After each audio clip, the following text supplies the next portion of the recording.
Oh, hey, everybody. Welcome to the studio. Here we are once again, and we are back with another podcast for Nicholson Voice. And I got a new guest with me. It is a brand new year, 2025. And this guy sitting right next to me is none other than Corey Crouse. Hey, guys. He is the man behind the scene of the scene. Yes. Yeah. Scene Promotions. The Scene Promotions, man. You've been doing this for about 3 years locally and having a lot of fun. In case anybody didn't know, I mean, we've had some pretty cool events around town recently, like the Battle of the Bands, and we've had some other events, like Wayland Napadogan has been brought to town. This guy's the fella who's responsible for a lot of that, as well as some of his teammates. We're going to get into a few of those guys as we go on. But Corey, welcome to the studio, and let's get right into it. Let's let the folks know, who is Corey Crouse? Oh, hey, Mark, thanks for having me, man. This is great. Like your setup here.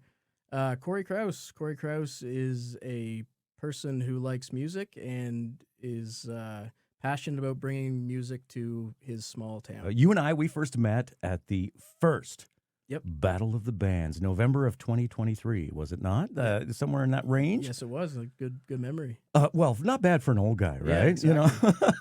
Yep.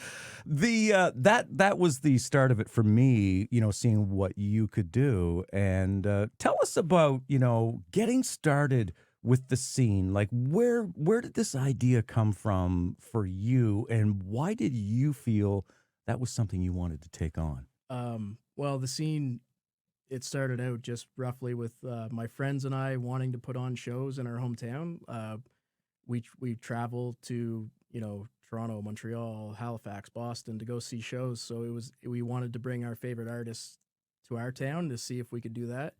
And so we just started, and it kind of snowballed into what it is now. But I mean, what made me know that I wanted to do this was I've lived in different musical communities like Fredericton and Sackville, New Brunswick. Mm-hmm. And Sackville is about the same size as Heartland with population-wise, but there's a liberal arts university there with all the students. So the town has this vibrant music and art scene, and it made me realize that could be possible in towns like Heartland and Woodstock.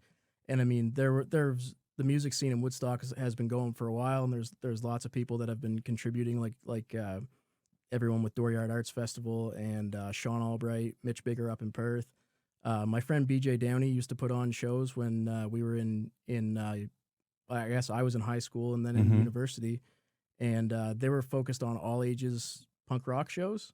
Yeah. So I got an appreciation for what music can do for a community and what music can do for a person going to shows like that. So when I moved home from Sackville in 2017, I believe, I decided that I wanted to start putting on some shows and making things happen. And 2019 didn't do us any favors. No, not a bit. A bit. But we were still able to kind of put the framework together and make things happen once we lifted restrictions after COVID. The one thing that I like the most that you mentioned is the all ages events. Today there's lots for kids to do, but sometimes there's not a lot in terms of, say, opportunities when it comes to music and the arts. And there's a lot of cool kids out there that are very creative. Yep. And when they get to see, other people doing things they love, it makes things possible for them too, right? Yeah, absolutely. And what drives you to keep this thing going, even though you've had some challenges along the way, I'm sure. What's an example of a roadblock that you as a promoter would run into? A roadblock you might run into is, you might get a PA system that isn't quite adequate for the show. Yeah, we were talking about that one time. It was a great show, and a great lesson. Yeah, it's a takeaway, right? Those things will happen where you don't quite think that there's going to be anything wrong. You get all the bases covered. But what happened at that event was just basically it was an underwhelming PA system. It couldn't keep up to the levels that we needed, right? Yeah, exactly. And you know what? That stuff happens. We've been there. We've done that stuff before. The level of entertainment that you bring to town is second to none. Like Oh, thank you. it's really really good. Like you've worked with some pretty cool bands, along the way, and doing the Battle of the Bands. You've had applications come in from all over the place. Yeah. What's it like working with, say, bands that are trying to, break through and Yeah, make and something for themselves? that is something that we wanted to do with Battle of the Bands was to showcase bands, but also to push bands. Hmm.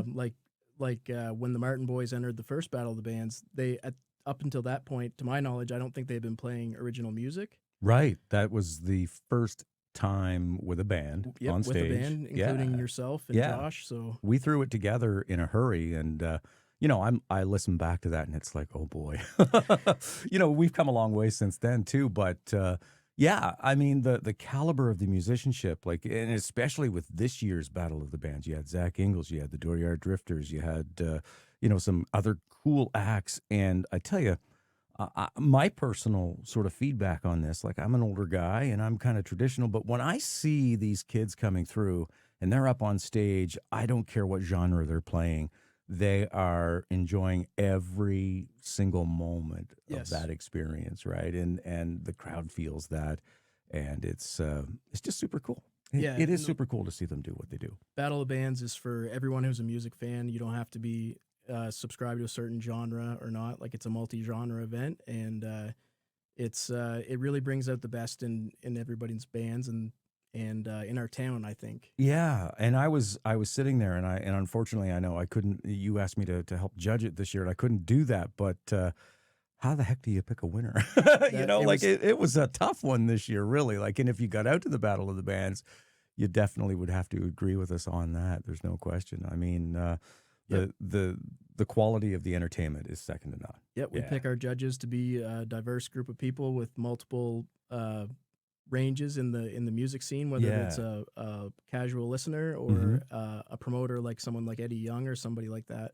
So we do take it quite seriously to curate our judges, curate our bands for Battle of the Bands, and it was tight last year, like Oh within a man. fraction of a point for first and second place. So Wow. it Yeah. was it was tight. It was a good show, and I mean that's the shows that we're looking forward to in 2025, and I hope you bring back the Battle of the Bands. Yep. I mean, running a promotion company like this also takes a lot of partnerships along the way, doesn't it? Oh, of You know, course. you have not only you, but Right. you have some great volunteers. Yes, Like absolutely. like our good friend Dan Monteith Dan Monteith. and Sean. I kept calling him Sean at this year's battle. I Yep, had a hell of a time with those guys because they look alike, right? they do. Have you heard their new single yet? Uh, New Electric Yeah, Gospel. you got to listen to this. Like, this is, Some good rockin' music. I mean, that is homegrown rock and roll. Yes, it is. I love it, and if you haven't picked up their new single yet, look for it on Spotify or just look up Monteith on Facebook and you'll find these guys. But yeah, you got those guys. And I noticed at the first Battle of the Bands, how many extra hands were helping out and these people stepping in to help out. That's cool too, right? Yeah. Because that just shows you that there's a need for it in town and that these people want something to do and get involved in. Yes, people have enjoyed being involved, and that to me is it's so nice because it's really impossible to do without a crew of people. That's why I called it the scene, because I wanted it to encompass everyone Yeah. in the process, not just myself or promoting or anything like that. To make a show happen, as you know, you need Hmm. the artists, the promoter, the fans, the bar staff, the sound crew, all of Yep. it, right? Oh, And yeah. you got to load in, load out, Mhm. all that fun stuff that's not very glamorous, but it is part of the show, and it takes some grunt force work to do it. And we're lucky that we have a good group of volunteers that helps out. Yeah. And especially in our first few shows we did, they Mhm. were very DIY, very uh, seat of our pants kind of thing. Like Yeah. we did the Mahones at Crossing Pass, and if we didn't have Randy Ross bring his sound gear and set it up and run it for us, then we wouldn't have had an event that was close to the one we had, and that was one of my favorites. Yeah. So early on, we had people chipping in any way they can, whether it was Ebony Scott with her photography, Ryan Duffley with his videography, um, Randy Ross and Steve with the sound and stuff like that. Like we Mm-hmm. had some really good shows, Oh yeah. some really good ones in those first couple of years. Those are great people to have, at your mercy, because they're good at what they do, Yep.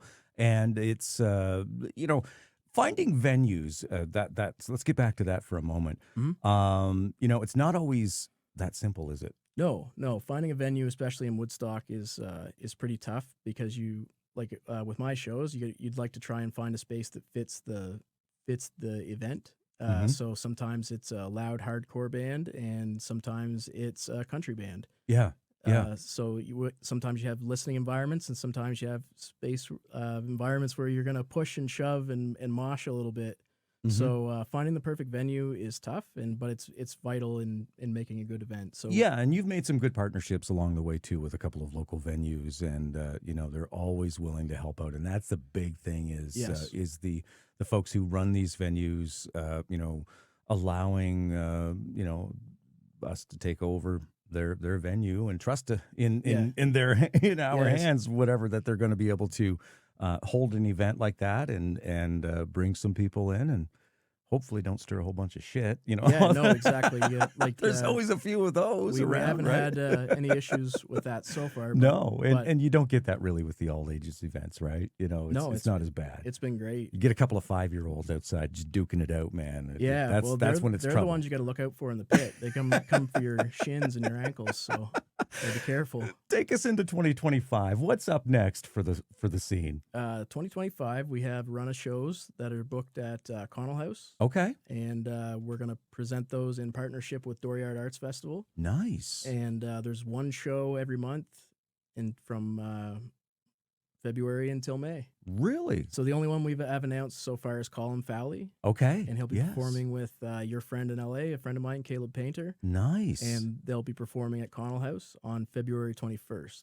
Absolutely wonderful talent right there. Like if you are looking for a cool singers, artist, songwriter, go see Colin. Yeah, He's Colin's great. really, really good. And so is Caleb. You can't ask for any better in terms of the quality of musicianship. That's the biggest thing is, being able to host these events, have good entertainment, and that will draw. Like, let's say somebody, if they wanted to get involved with the scene, Yep. how do they do that? If you want to get involved with the scene, the best way to do it is just to come to a show and talk to me or anyone at the door, and just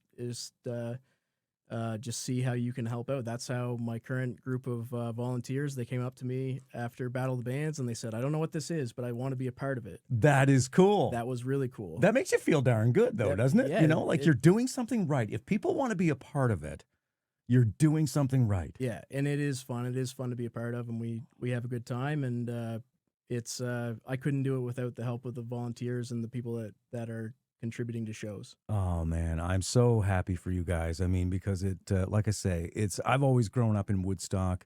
I've seen a lot of bands kind of come and go over the years. I've seen some cool entertainment. We've had a lot of good support locally. And it's good to see that trend continuing, because music it's a powerful thing. It's something for everybody, Yeah, no, and it- I love it. It's very powerful when you can have a room that is silent and no one's moving, and then you start playing music, and then within minutes people are up and dancing, and just the yeah. energy it can bring out of people. It's pretty magical. I love it. And like I say, if you guys want to get involved with the scene, reach out to Corey. You can follow them on Facebook, websites. I'm sure you have Yep, all the so social media. thescenepromotions.com, and that'll link you to our link tree and our social media posts. And so at Scene Promotions on Instagram and The Scene on Facebook. Awesome. All right. Well, Corey, man, thank you so much for coming by. Thank I you for having me. appreciate it. This place is great. This is a pleasure. I'm so gifted. Thank you so much for tuning in, everybody. We will catch you next time right here on Nicholson Voice. Have Thank a great you. night.